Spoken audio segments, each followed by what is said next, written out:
Hello students, तो एक बार फिर से आप सभी का स्वागत है एसपी एकेडमी यूट्यूब चैनल में। तो आज हम लोग पढ़ने वाले हैं इलेक्ट्रॉनिक्स इंस्ट्रूमेंट एंड मेजरमेंट के बारे में। तो वीडियो को स्टार्ट करने से पहले एक बात कहना चाहूँगा, अगर आप चैनल पर नए हैं तो चैनल को जरूर सब्सक्राइब करें और बेल आइकन को दबाएं। तो बिना टाइम वेस्ट किए चलिए शुरू करते हैं आज का ये वीडियो।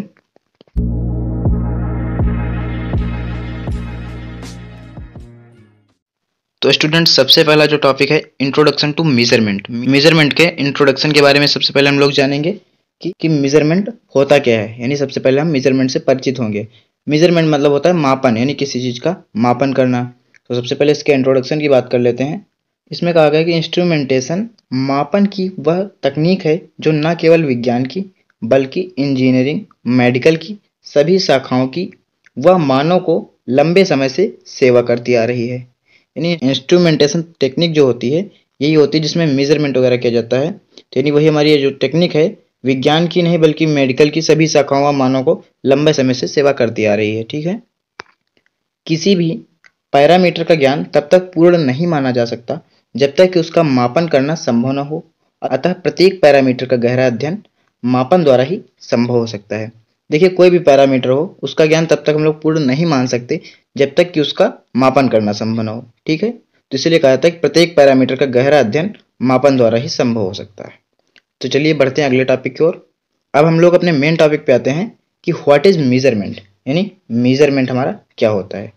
तो मेजरमेंट क्या होता है? किसी राशि, यानी राशि मतलब क्वांटिटी के मान को यंत्र की सहायता से ज्ञात करना मापन कहलाता है। देखिए, बिल्कुल सरल शब्दों में कहने की कोशिश की गई है कि जो कोई भी हमारी राशि होगी यानी क्वांटिटी, उसके मान को, ठीक है, यानी जो उसकी वैल्यू होगी, यंत्र की सहायता से ज्ञात करना मापन कहलाता है। ठीक है। किसी राशि के मापन हेतु तो उस राशि यानी जिसका मान अज्ञात है की तुलना एक पूर्व परिभाषित मानक यानी प्री डिफाइंड स्टैंडर्ड से करते हैं। देखिए, कोई भी जो राशि है यानी जिसको हमको मेजर करना है उसकी तुलना एक पूर्व परिभाषित मानक यानी प्री डिफाइंड स्टैंडर्ड से करते हैं तथा परिणाम को संख्यात्मक मान यानी न्यूमेरिकल वैल्यूज में व्यक्त किया जाता है। ठीक है, ये होता है हमारा मेजरमेंट का कॉन्सेप्ट। अब हम लोग समझेंगे मेजरिंग इंस्ट्रूमेंट क्या होते हैं। मेजरिंग इंस्ट्रूमेंट क्या होते हैं, जैसे कि आप लोग देखे होंगे वोल्ट मीटर है, एमीटर है, गैल्वेनोमीटर है। यही हमारे मेजरिंग इंस्ट्रूमेंट होते हैं जिनकी सहायता से किसी भी क्वांटिटी को मेजर करते हैं।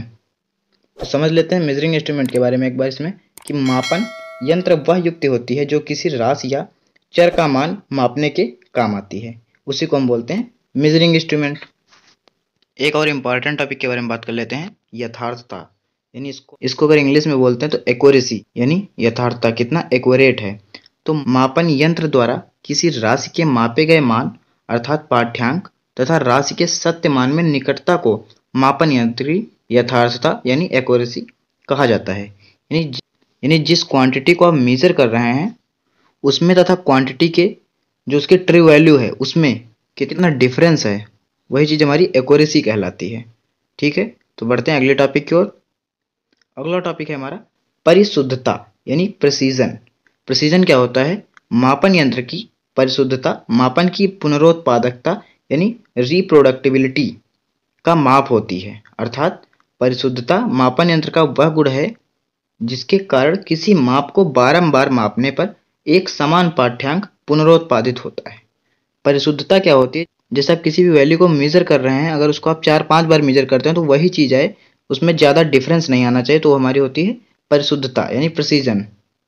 अब बारी आती है सेंसिटिविटी की। तो सेंसिटिविटी क्या होती है? चलिए सेंसिटिविटी को समझ लेते हैं। तो सेंसिटिविटी मतलब इसको हिंदी में बोलते हैं सुग्राह्यता। सुग्राह्यता क्या होती है? किसी मापन यंत्र के इनपुट में परिवर्तन होने पर यंत्र की आउटपुट में होने वाले परिवर्तन को यंत्र की अनुक्रिया यानी रिस्पॉन्स कहा जाता है। ठीक है। सुग्राह्यता आउटपुट सिग्नल के आयाम में परिवर्तन या अनुक्रिया तथा इनपुट सिग्नल के आयाम में परिवर्तन का अनुपात होता है। जो सेंसिटिविटी होती है आउटपुट सिग्नल के आयाम यानी उसके एम्पलीट्यूड में परिवर्तन जो भी हमारा चेंज हुआ है या अनुक्रिया तथा इनपुट सिग्नल के आयाम में परिवर्तन का अनुपात होता है, यानी उसका रेशियो होता है। किसी यंत्र की सुग्राह्यता यंत्र द्वारा इनपुट में परिवर्तनों के प्रति प्रदर्शित अनुक्रिया का माप है। ठीक है। तो सेंसिटिविटी को ये थोड़ा अलग तरीके से समझने का प्रयास करते हैं। सेंसिटिविटी क्या होती है? जैसे कोई भी बाइक होती है, आप उसका पिकअप बात करते हैं, है ना, कि इसका पिकअप हाई है या पिकअप लो है। तो पिकअप क्या होता है, पिकअप मतलब जो इसका एक्सेलरेटर होता है, जिसको मतलब इनपुट दे रहे हैं, इनपुट कितना दे रहे हैं उस हिसाब से हमको आउटपुट कितना मिल रहा है, यानी उस कितनी जल्दी रनिंग कंडीशन में आ जाती है, यानी उसके रनिंग में कितना टाइम लग रहा है वो, यानी कितने कम इनपुट पे कितनी ज़्यादा रनिंग कंडीशन पकड़ लेती है, हाई टॉर्क प्रोड्यूस करती है। ठीक है, तो ये हमारी सेंसिटिविटी होती है। अब बात कर लेते हैं विभेदन यानी रेजुलेशन की। तो रेजुलेशन क्या होता है, किसी मापन यंत्र का रेजुलेशन इनपुट में उस सूक्ष्म के तुल्य होता है जिसे यंत्र माप सकता है। ठीक है, रेजुलेशन मतलब इनपुट में उस सूक्ष्म के तुल्य, यानी जो हमारा वह छोटा से छोटा उसके तुल्य होता है जिसे यंत्र माप सकता है। जैसे आप देखेंगे कोई भी इमेज है, उसका जो हमारा पिक्सल्स होता है, अगर वो इमेज ज़्यादा पिक्सल्स की हो तो हम बोलते हैं कि हाई रेजुलेशन की है। अब समझ लेते हैं एरर के बारे में, यानी त्रुटि क्या होती है। तो त्रुटि को आप अच्छे से जानते होंगे कि किसी राशि को यंत्र द्वारा मापने पर प्राप्त मान तथा उसके सत्य मान के अंतर को त्रुटि कहते हैं।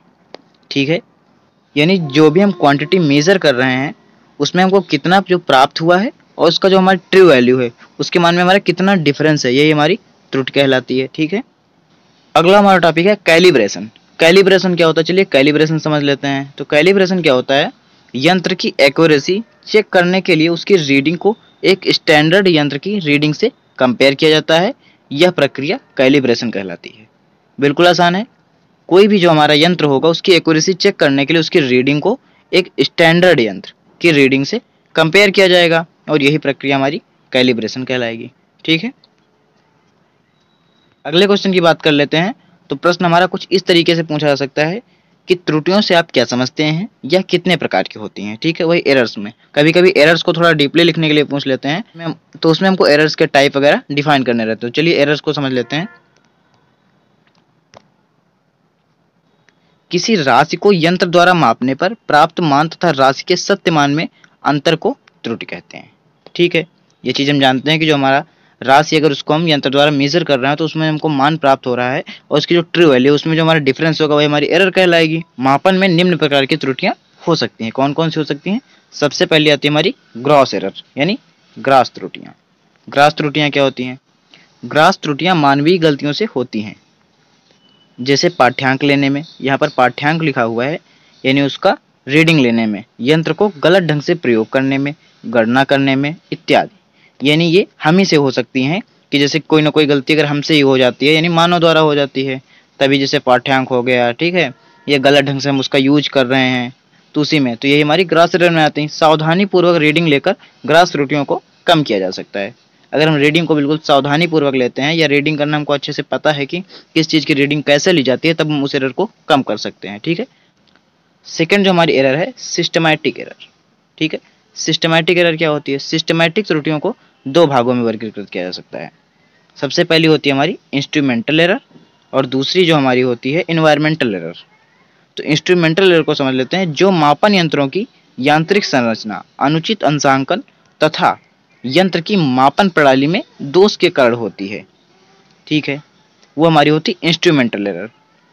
और जो तथा एनवायरमेंटल त्रुटियां, यानी एनवायरमेंटल त्रुटियां क्या होती हैं? जो हमारी एनवायरमेंट की वजह से होती हैं। तो एनवायरमेंटल एरर को समझ लेते हैं।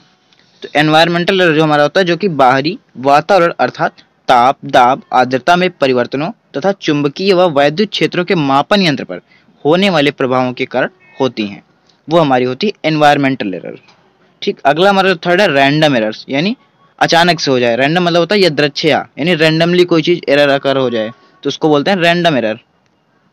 रैंडम त्रुटियां वह होती हैं जिनके कारणों का पूर्वानुमान नहीं लगाया जा सकता, अर्थात अज्ञात कारणों से मापन में होने वाली त्रुटियां रैंडम त्रुटियां कहलाती हैं।